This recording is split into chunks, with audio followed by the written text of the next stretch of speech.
Ladies and gentlemen, welcoming to the Ray Carr Show, Dr. John Gray. John's most famous book, Men Are From Mars, Women Are From Venus. His latest book, Beyond Mars and Venus, Relationship Skills for Today's Complex World. Dr. Gray, thank you for joining the Ray Carr Show today. It's a real pleasure. Thank you, Ray.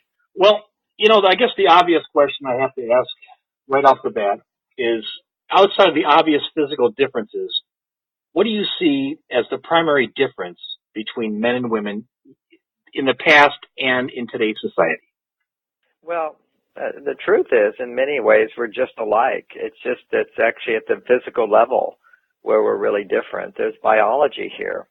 The roles that men and women have traditionally had are no longer there. Women are independent. Women are doctors, educated, soldier people, all that. So a woman can do anything a man can do. A man can do almost anything a woman can do. We can't make babies, but other than that, we can be good parents. We can be nurturers. So the lines between the sexes has blurred. But biologically speaking, we have very significant differences that are hardwired into the brain and into their body. And that's why I wrote this book, because there's a lot of confusion in the gender world today. People are very, very confused because they're free to express both male qualities and female qualities, something that culture did not allow in the past. We now have this new freedom. And while I'm in the camp of we should be able to express all of who we are, we have to at the same time respect our biology. And for example, a man, in order to experience love, energy, motivation, well-being, forgiveness, all the positive qualities that we, both men and women, want to aspire towards, for a man to achieve that, he needs to have a biological hormonal balance which is suitable for a male body. This means all male bodies, basically, require at least 10 to 20 times more testosterone than a woman. And a woman requires 10 to 20 times more estrogen than a man. And when women are doing male jobs, traditional male jobs, for example, and thinking the way men have thought in the past, it lowers their estrogen and increases their testosterone. A culture used to help us to maintain this hormonal balance, help men to be masculine, help women to be feminine. And now culture has shifted. It's a dramatic shift. It's unprecedented, where the traditional roles really are not enforced, so to speak. What the result is a freedom to be more of who we are, which means passion and greater love, greater excitement, but also greater drama, greater problems. It's like, we live in an age where we have an atomic bomb. We have the potential to destroy the world. We have this new potential, this great potential for lasting love and marriage to a higher degree than ever before.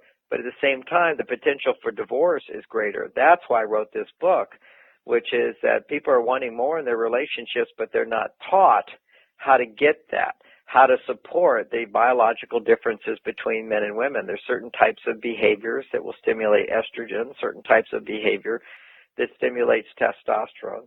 And these hormonal imbalances are extremely common today, and they're always at the root of dissatisfaction and lack of love. Wow. Dr. John Gray, our special guest, the author of Men Are From Mars, Women Are From Venus. And the latest book looks like a very interesting one, too, and I'm gonna take some time and really peruse that book thoroughly after the interview. The latest book is Beyond Mars and Venus, Relationship Skills for Today's Complex World. And indeed, we do live in a complex world. Did you ever see any of this coming 15 years ago? Well, actually, I did, because even back, 25 years ago, I saw that there were common misinterpretations and misunderstandings between men and women, and they're still very, very common. And that's the ideas of men are from Mars, women are from Venus. Some of those ideas are women will often talk about what's bothering them, and men will want to interrupt them with solutions and tell her not to worry about it. It's not a big deal, and forget it, and what's the point? These are the ways men thought they were helping, because that kind of advice helps a man, but doesn't necessarily help a woman.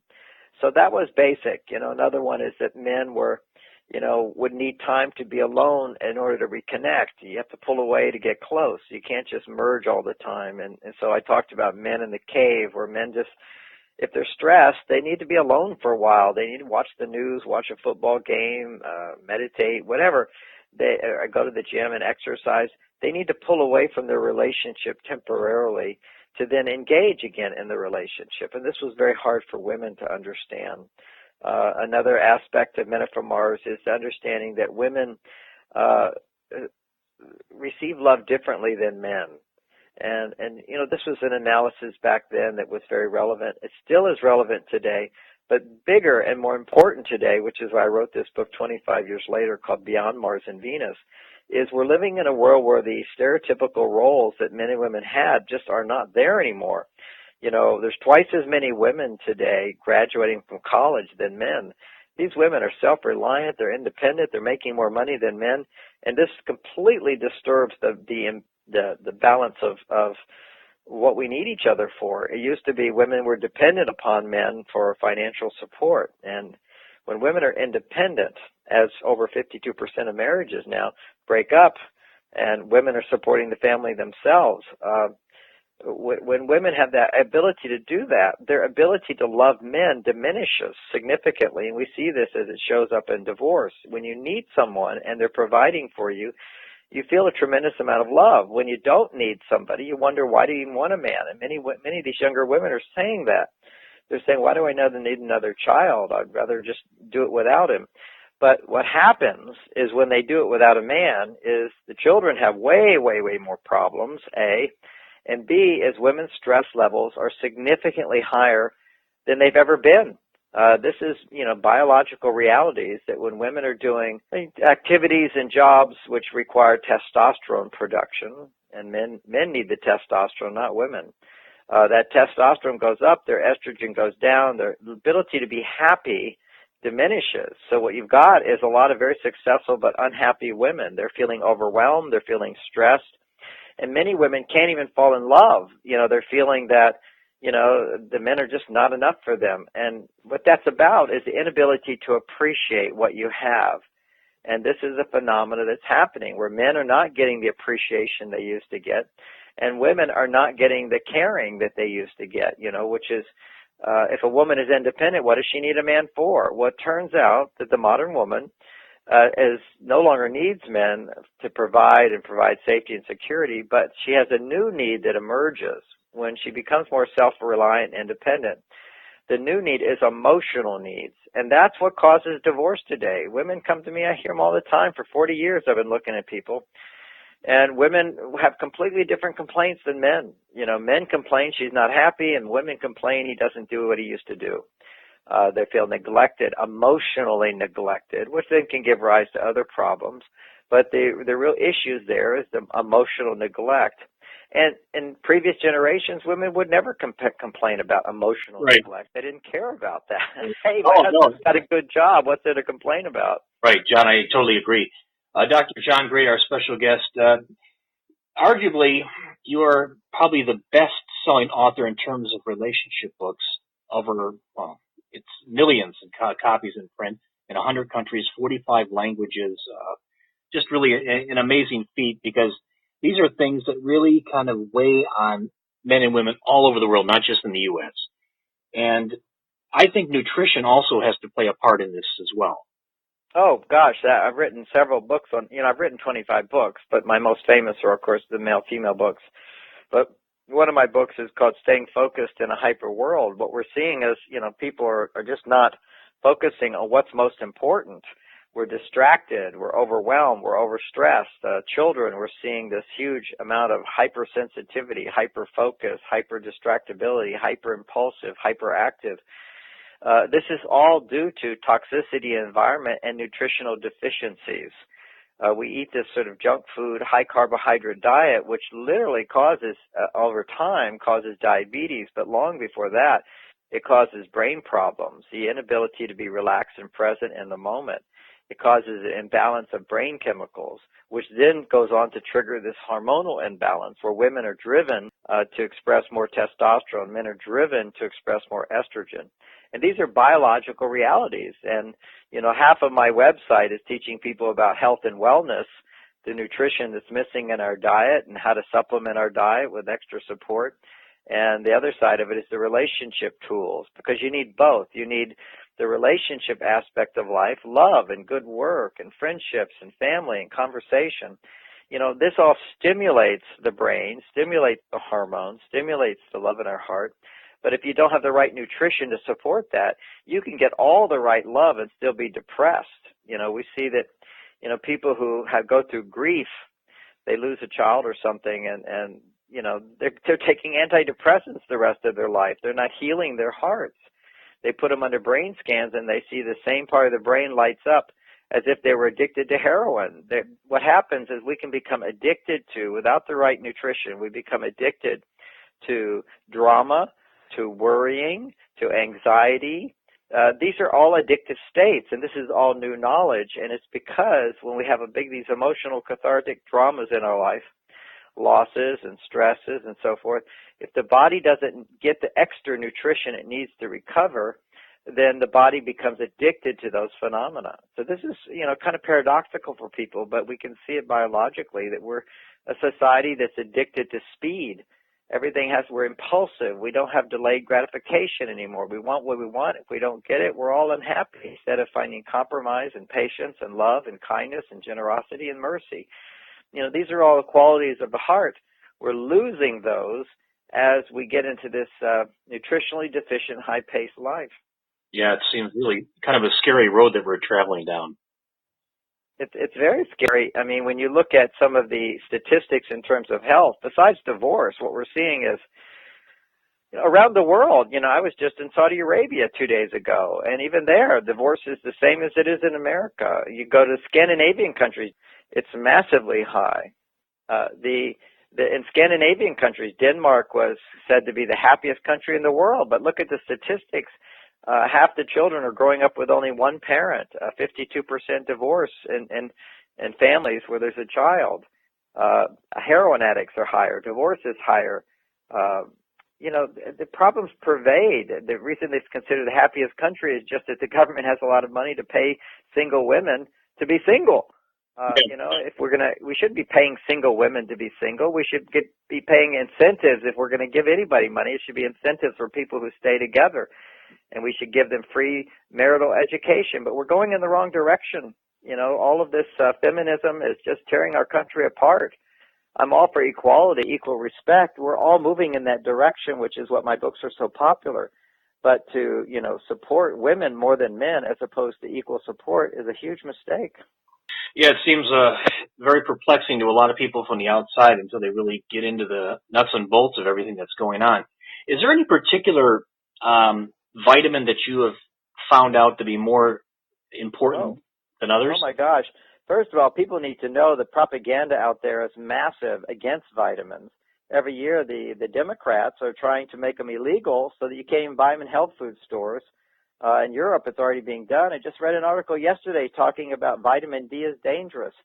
There's absolutely no danger in taking vitamin D. It was nonsense. They quoted 2 studies. One study where somebody died, and it was because they were prescribed by a doctor in India about 100 times the dose. 100 times the dose in anything is going to make you sick. And then they quoted 2 studies. This just came out yesterday on vitamin D, which is essential for everybody. They should be taking vitamin D. 10,000 IUs a day is moderate amount. No way for toxicity. But they're over there saying it's toxic. And I went and looked at the studies. The studies were wrong. I mean, they reported the studies wrong. The only studies they could report were their side effects of taking vitamin D is when people were given over 100 times the dose in an IV for a year's worth at once. But you don't read this. People don't read into the studies. There's all this scare tactic. So the most important, there's several. I list about 50 extra nutritional support that people have according to different conditions. But the biggest one is stress. And there's the simplest thing. It's the cheapest supplement you can buy online. You can't even get it in health food stores. It's online. It's about $11 for a 3-month supply. It's called lithium orotate. And again, you won't hear anything about it. Nobody will ever research it. Nobody will ever popularize it because there's no money in it. It would replace all antidepressants. It's just simply a good diet, a few extra supplements, and lithium orotate. What lithium orotate is what psychiatrists prescribe for bipolar, schizophrenia, massive depression. They should prescribe lithium, but it's an inferior form of lithium. It's called lithium carbonate as opposed to lithium orotate. And lithium orotate, you only need, normal doses. It goes to the brain and helps the brain when you're under stress. when you have lithium carbonate, it doesn't cross the blood-brain barrier, so they have to give someone 500 times the dose of what you need. So anytime you take any substance, 500 times the dose, 100 times the dose, it becomes toxic. And so then people think, oh, lithium's toxic. No, not nonsense. Or they think, oh, lithium's for crazy people. Well, why do you give it to people who are crazy? It's because it makes them normal again. It's a brain nutrient. But the problem today, why that lithium is so important, is because when we're experiencing stress and drama, we deplete ourselves of lithium very quickly. And then what we do is we go for sugar and carbohydrate, junk food, to compensate. But every time you eat sugar, you deplete yourself of lithium. I'm not saying no sugar. I'm just saying moderate use of everything. Right. But the key to it is to supplement. If you're under stress, you need to supplement. And if you don't, you tend to get addicted to the actual drama that you're going through. You don't ever recover and come through the healing process. The body requires more for healing. It needs vitamin D, good doses of vitamin D. It needs probiotics. Probiotics are becoming more well known, because when you take antibiotics, it wipes out the good bacteria in the gut, but also the GMOs. The GMOs and the pesticides in our food, basically, they kill the good bacteria in our gut. So what we're seeing here, listen to this statistic.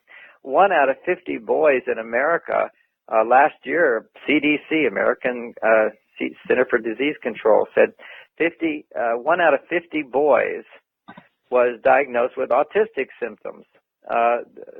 This is just autism. This is terrible. This is 1 out of 6 children today are getting extra government support for their mental problems. 1 out of 6. You've got 1 out of 32 boys in California with autistic spectrum disorder last year.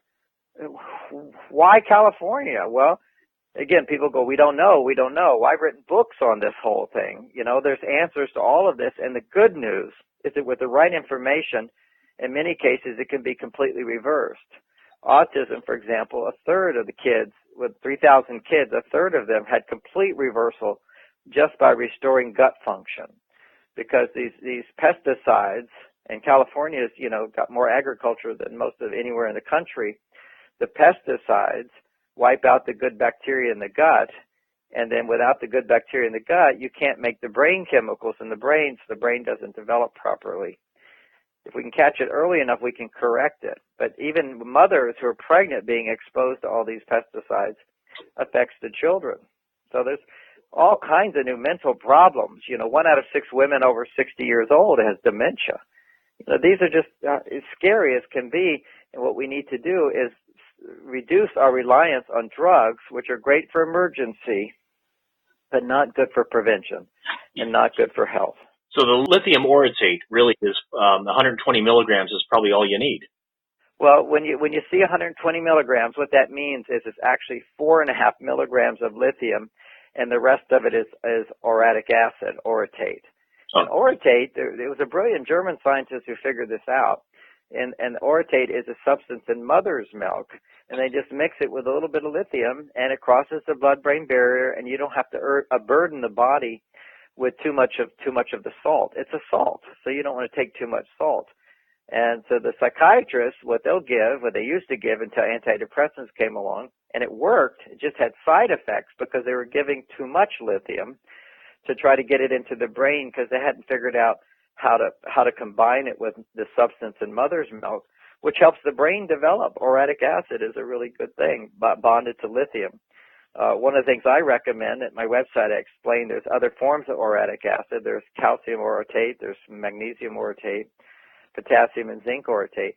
Those also are cofactors that help lithium work in the brain. But for most people, they have enough calcium and magnesium if they have a good diet. Just that extra lithium is what's necessary, because that's what gets depleted very quickly when we're under stress, lithium orotate. Well, very interesting. In the future, do you think that if people start putting down their cell phones and their media devices, do you think that will have any effect on how we feel mentally and how we deal with other people? I was just in Saudi Arabia, and so my cell phone didn't work, and I had no one to call, and I was there for a week. And my brain became so relaxed just not being overstimulated by my, internet, my email, my cell phones, and so forth. You see this happening. that we're all being overstimulated with, and even besides looking at the media, we need to take like a day off from doing it, and people will notice how their brain wants it. It's like an addiction. I went on a cruise with my wife a few weeks ago, and it took about 2 days before I wasn't wanting to search for my emails all the time. It's just to get that little ping, that little dose, because the brain's looking for that hit of dopamine, and that's the addictive brain chemical. It's a good brain chemical, but we can get addicted to it too much, and that causes a higher stress in the body. So we are on this high stimulation life. People need to take 1 or 2 days off. I have to say, when I was out there in Saudi Arabia, people were up at 11 o'clock, 12 o'clock, 1 o'clock, 2 o'clock in the morning, out in the nice desert wind and the soft, temperatures, and socializing like thousands of people at this restaurant. It was huge. And this is the way the world used to be. We've become addicted to TV. It used to be this way in Europe, still is in some places. People all walked around at night, and they socialized at night. And as far as psychology goes, we know that the healthiest thing for our health, even beyond nutrition, is socializing, talking, sharing, interacting, having friendships, having discussions. That's just not done anymore. We're all just sitting in front of the TV set, and we think our friends are our characters on TV, and that's all fantasy. Right. It produces the brain chemical dopamine and makes it addictive, rather than a lot of other brain chemicals like GABA and serotonin, hormones like estrogen, oxytocin. These are like really balancing hormones that we're missing today in our modern life. Dr. John Gray, our very special guest, the big one, Men Are From Mars, Women Are From Venus. And when did you write your latest book, Beyond Mars and Venus? Well, it just came out a few weeks ago, and so it took me last year to write it. The ideas I've been developing over the last 25 years, because they answer a lot of the questions that would come up. Some of the challenges in Men Are From Mars that, you can only teach so much at a time, but the idea of listening to a woman talk is so important. The idea of appreciating men is so important. But you have to do the basic steps. The men have to learn to do the little things that allow women to feel this stimulation of estrogen. And men have to learn how to listen to women just talking about their day. But as women are spending more time in the workplace, their need to be heard has increased dramatically. And for that reason, women will tend to complain a lot. So now, I said for Men and Men Are From Mars, you need to listen a little longer to your wife, ask more questions. Don't get right to the point and try to fix it. Well, now women often what they want to share to their husbands is complaints about their husbands. And that's become more and more. And nobody wants to listen to complaining. So, right. Part of the new book is how to create a complaint-free marriage. That's what we all want. Nobody wants to be criticized and complained about. But women have this huge urge to complain because it does stimulate more estrogen. But they can learn, instead of complaining about their partner, they can complain about their work, and their partner can learn to not try to fix it or solve it. And what happens then is that when women have an outlet for expressing themselves, but not about their partner can listen better. It just makes simple sense. And it's so simple, yet it's a shift. I've seen women, I teach workshops and so forth, and I help women to learn to do this kind of sharing. And some women, they say, I have nothing to complain about except my husband. And I go, that's insanity, basically. I have to have them sit down and listen to some other women and learn how to complain about life. But what happens is when women are shut down to their feelings because of this high testosterone, they can't feel the disappointments, the frustrations, the concerns and worries. They negate them. They get suppressed. Then all those suppressed feelings will get projected onto the person who loves them the most. And that's the most basic psychological theory there is. And that we displace unresolved feelings onto the people that make us feel safe.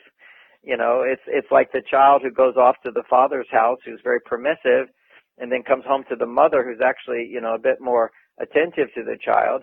The child will, express all this unhappiness on the mother. It's just wherever you feel safe, you'll express those suppressed feelings. Well, women have a massive amount of suppressed emotion from the day.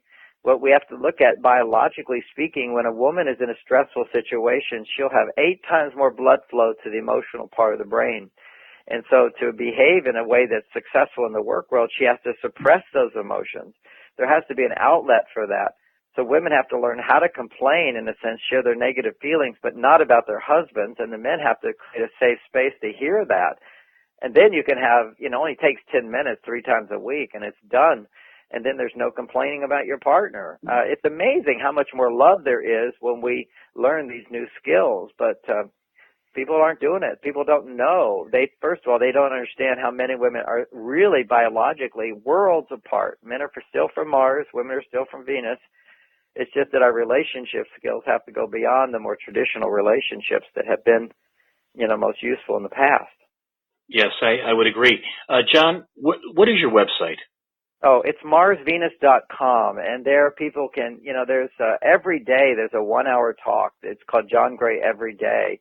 It's my own show that I do, helping people understand their relationships and their health. There's a whole section of health blogs as well, over 100 natural solutions for different situations for people. We just mentioned a few today, but those are really the most important, is good probiotics and good mineral support. The other one is protein digestion. This is something people don't think about, but it's proteins that have to be digested into what's called peptides to make brain chemicals. And when you're under stress, your body cannot make peptides. So that's another reason that we're having low energy and moodiness and so forth, is we're not making the right brain chemicals. And I explain how you can take, different protein powders and add enzymes to them, add water, and let them sit for 30 minutes. And then what happens is actually it's like a chemistry set in your kitchen. It digests the proteins for you, and then you drink it, and it goes straight to the brain. That's a revolutionary discovery. And the Swiss scientists, I discovered this for curing my own brain problems when I had Parkinson's 15 years ago. And the Swiss scientists studied this, and they found that when you let the proteins be digested for you with enzymes before you eat them, it's absorbed 92%, whereas most proteins are absorbed, even if you're stress-free, are only absorbed 30%. So this is a big, big discovery. People can benefit from these new insights so that we can, be healthier in our lives. And that health is, of course, is the foundation of lots of love and happiness in our lives. Well said. Dr. John Gray, our very, very special guest here on the Ray Carr Show in Cleveland. Dr. John, thank you so much. A great interview, and I really, really appreciate your time and a lot of insight, a lot of great information. You're very, very welcome. Thank you, Ray. Have a wonderful day. To you. All right. Thank you. Bye-bye.